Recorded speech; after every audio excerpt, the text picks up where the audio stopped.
आपकी और सलमान अकरम राजा साहब की सुलह हो गई,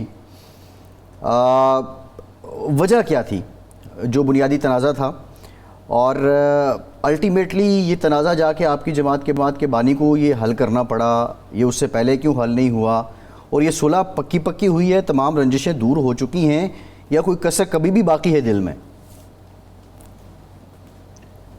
देखिए, शाहराज साहब भी एक समझदार आदमी है। जब मामला खत्म हो जाए तो उस पर फिर बात नहीं की जाती है, उससे आगे चला जाता है। मामला तो हुआ, खत्म हो गया, खान साहब के इंटरवेंशन के बाद खत्म हुआ। अब गड़े मुर्दे उखाड़ने की बिल्कुल भी जरूरत नहीं है। अब हमारे यकसूरी से हमारी तमाम पार्टी की तो जो है वो लीगल विंग हो या पॉलिटिकल विंग हो, हम सबकी तो जो खान साहब के केसेस पे है, हम चाहते हैं कि खान साहब के केसेस को हम जल्दी से निपटाए ताकि वो वापस सियासत में आए और अवाम के दरमियान। और यही आज भी मैं खान साहब के साथ तोशाखाना ट्यूब वाले केस पे अपीयर हुआ डयाला में, उनके साथ ही था मैं सारा दिन, और वहाँ पे हाजिरी लगवा के और वो जो मामूल की कार्रवाई है वो करवा के तो आज मैं आया हूँ। तो लिहाजा ये एक मसला जो कि कोई खास मुझे नहीं पता क्यों बन गया था, लेकिन वो खत्म हो गया।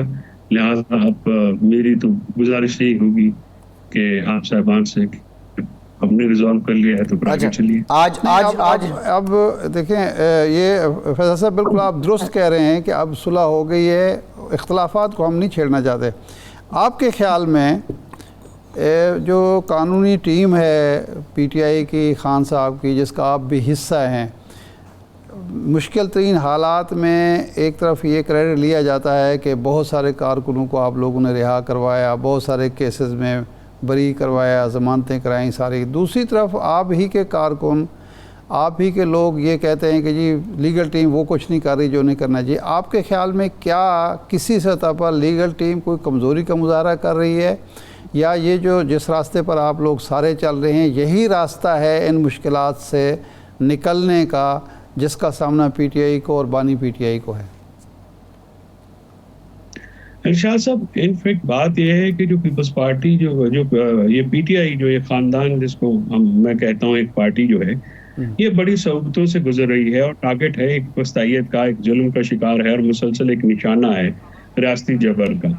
तो इसमें होता यह है कि बहुत सारे काम जो है, बहुत सारे कारकुनान हजारों की तादाद में जो है उनको अरेस्ट किया गया है, उसमें लीडरान भी हैं, उसमें आम कारकुनान भी हैं। तो हमारी जो वकला की जो टीमें हैं, खासकर इंसाफ लायर फोरम की जो टीमें हैं, वो तहसील की सतह तक एक्टिव है। और मैं बताऊं कि ऐसे हमारे बेशुमार जो हैं गुमनाम वकील हमारे हीरो हैं जो कि वर्कर्स के लिए हर काम करते हैं। लेकिन उसके साथ साथ जो है तनकीद जो है, देखिए सियासत में का हिस्सा होती है।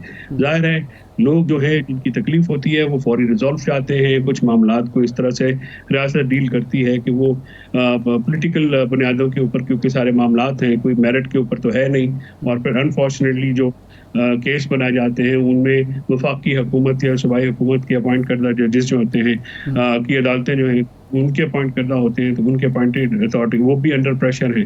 और एक जो प्रेशर है वो तो आपको टॉप से नीचे जुडिशरी के ऊपर लगता है, जो इस प्रेशर के खिलाफ बोलता है फिर वो भी निशाना बन जाता है। तो एक जो फिस्तायत का माहौल है उसमें ये चीजें हो जाती हैं। लेकिन मैं समझता हूँ कि चाहे वो हमारी लीगल टीम जो कि इमरान खान साहब के केस देख रही है, या हमारी एलएफ की टीमें हैं, या जो हमारे दूसरे जो टीम है, वो बहुत ही कोहना मश्क टीम है। और हर शख्स जो है वो अपने तय बहुत कोशिश करता है, और उसकी वजह से हजारों जो है वो लोग अपने वो उनको रिलीफ भी मिला है। लेकिन ये भी एक बिल्कुल फैसल साहब बात ये है कि आप जो बात कर रहे हैं ठीक है, इन प्रिंसिपल आपकी बात ठीक है, लेकिन अपेरेंटली ये स्मेल होता है कि जो आपकी लीगल टीम है वो इंडिविजुअली अपना क्रेडिट ज़्यादा लेती है। शेर अफजल मरवत साहब को देखें तो वो अपना क्रेडिट ले रहे हैं, सलमान अकरम राजा साहब को देखें तो वो अपना क्रेडिट ले रहे हैं, सलमान सफदर साहब को देखें तो वो अपना क्रेडिट ले रहे हैं। और ओवरऑल हाल ये है कि आपके लोग यास्मीन राशिद हों, महमूद रशीद हों, एजाज चौधरी हों, पिछले 1.5-2 साल से पाबंदे सलासिल हैं, अगर प्रोसिक्यूशन उन पे जुर्म साबित नहीं कर पाई तो आप भी उनको बाहर नहीं निकलवा पाए हैं। आप नहीं समझते कि जो शख्सी रूनुमाई है ये एक बहुत बड़ी खामी है जिसकी वजह से आपके मकासद हासिल नहीं हो रहे? देखिए, शख्सी या इज्तिमाई रूनुमाई का मसला नहीं है। मसला ये है कि क्या वकला जो है वो फैसला साज हैं जो टीमें हैं वो फैसला साज तो नहीं है, जाहिर है वो तो वही मुकदमात कर सकते हैं, दरखास्तें दे सकते हैं अदालतों में। अब जहाँ पे अच्छे अदालती जज आए थे सरगोदा के एटीसी के जज के साथ आपने क्या किया, रावलपिंडी में एक अच्छे एटीसी के जज थे, आपने क्या किया। मेरा मतलब है कि अगर आपकी अदलिया में ये तड़ नहीं है, ये मजबूती नहीं है कि वो जो है वो मजलूमों के लिए खड़े हो जाए, ये जो आप ये कह रहे हैं कि वो इतने सालों से अंदर हैं, तो ये मेरे लिए तो ये बिल्कुल एक बायसे फिक्र बात है। इन तमाम लोगों को झूठे केसेस में रिलीफ नहीं दिया। आप हालात ये हैं कि सुप्रीम कोर्ट में जानते बूझते फायज ईसा के दौर में सिविलियंस कमेंट्री ट्रायल के केसेस को जानबूझ के नहीं लगाया गया, और जिस भोंडे अंदाज से ये अलाउ किया गया कि सिविलियंस कमेंट्री ट्रायल हो, तो फिर आपकी शिकायत जो है वो शिकायत तो दुरुस्त नहीं। फैसल साहब ये फरमाएं कि समझा ये जाता है कि इस वक्त लीगल कम्युनिटी जो है वो देख रही है, उसके सामने है कि आपके अल्फाज हैं, फस्तायत का दौर है, इंसानी हकूक़ पामाल हो रहे हैं, सियासी कारकुनों को निशाना बनाया जा रहा है। आज इलेक्शन हुए हैं सुप्रीम कोर्ट बार के, और वो ग्रुप जीता है जो समझा जाता है कि हुकूमत की हिमायत में है, या 26वीं आइनी तरमीम की हिमायत में है, या उन जजों की हिमायत में है जिनको कहा जाता है कि वो जुर्रत का मुजाहरा नहीं कर रहे। तो इसका मतलब है वकला कम्युनिटी भी आपके नुक्ते नज़र से या आपके नैरेटिव से मुतमईन नहीं है, और उसने दूसरे ग्रुप को, जो आज़म नज़ीर तारड़ साहब का ग्रुप है, हसन बोन साहब का ग्रुप है, वोट देकर साबित कर दिया कि वकला कम्युनिटी में जो तकसीम थी वो उसका झुकाव हुकूमत की तरफ है।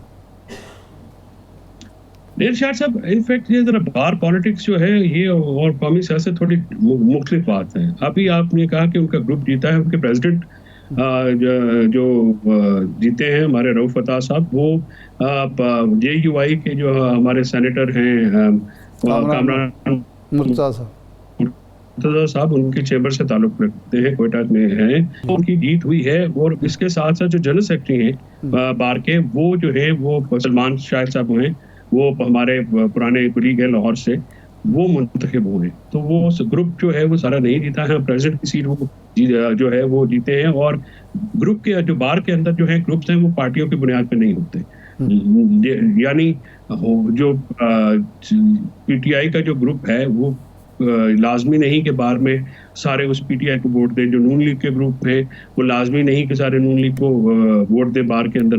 तो बार पॉलिटिक्स और नेशनल पॉलिटिक्स दो डिफरेंट होती है। और मैं इसमें ये समझता हूँ कि शायद ये जो अगर इस हालात में भी जो ये लोग प्रोफेशनल ग्रुप के जो सरकर्दा रहनुमा हैं वो नहीं डिलीवर कर सके, तो आप किसी और को मौका दें, वो आए और वो उसको करे। लेकिन इंडिपेंडेंट ग्रुप ने जो आप ये कहना चाहते हैं कि ये प्रोफेशनल ग्रुप की लीडरशिप की नाकामी हो सकती है, लेकिन वकला जो हैं वो आज भी इंसानी हकूक़ के हवाले से, शहरी हकूक़ के हवाले से आपके साथ है। हाँ, मतलब PTI के टिकट होल्डर थोड़ी थे, तो वो तो बार की पॉलिटिक्स है। बार की पॉलिटिक्स में बहुत सारे जड़े हैं, ग्रुप्स हैं। कुछ उधर जो PTI के लोग में मौजूद लोग हैं वो इंडिपेंडेंट ग्रुप को वोट देते हैं, इंडिपेंडेंट ग्रुप में मौजूद लोग जो है। नहीं फैसल साहब, वो बातें अपनी जगह हैं, फैसल साहब वो बातें अपनी जगह हैं, लेकिन दो इसमें सिग्निफिकेंट पॉलिटिकल फिगर हैं। एक तरफ आज़म नज़ीर तारड़ साहब हैं, दूसरी तरफ हामिद खान साहब हैं। तो आप समझते हैं कि आज़म नज़ीर तारड़ साहब को मुबारकबाद देनी बनती है कि उनका हिमायत याफ्ता ग्रुप जीता है? कामरान मुर्तज़ा साहब को मुबारक हो, उन्होंने बड़ी मेहनत की। अच्छा, सही है। और हामिद खान साहब के लिए नहीं, वो तो कह चुके हैं ना, प्रोफेशनल ग्रुप, आप नाम ना लेना, उन्हें ना कहलवाए ना। पहले ही वो मैं मजीद इख्तिलाफ नहीं करवा रहा। अच्छा, मेरा एक सवाल है, मुश्किल से वो टीम में दोबारा दाखिल हुए हैं, आप चाहते हैं? मेरा तो वहाँ पे होता है जहाँ पे कोई ताल्लुक। जी, अच्छा।